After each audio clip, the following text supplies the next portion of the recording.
l'Europe est une petite mondialisation libérale qui, comme nos pays, fonctionne plutôt avec des feuilles Excel, avec de la comptabilité, qu'avec un projet civilisationnel. Le projet des droits, le projet de l'émancipation collective et individuelle. Et aujourd'hui, le grand projet, c'est de s'offrir un avenir, c'est de se permettre un avenir en évitant le chaos climatique, en évitant l'anéantissement de la biodiversité et en remettant de la solidarité. Il y a un vice de fabrication de l'Union européenne.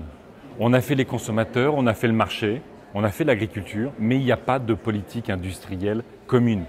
On a laissé les États, dans leur souverainisme, souvent se faire la guerre les uns aux autres, alors qu'aujourd'hui, la guerre qu'il faut faire, c'est la guerre au dérèglement climatique.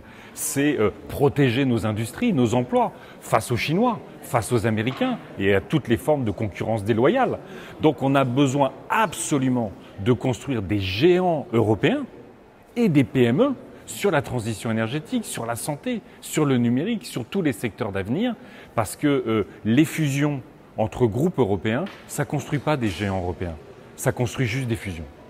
Quand les jeunes se mobilisent dans la rue, quand les lycéens font grève, pour nous rappeler que leur avenir est en jeu, et leur avenir c'est notre destin, on ne peut qu'avoir confiance.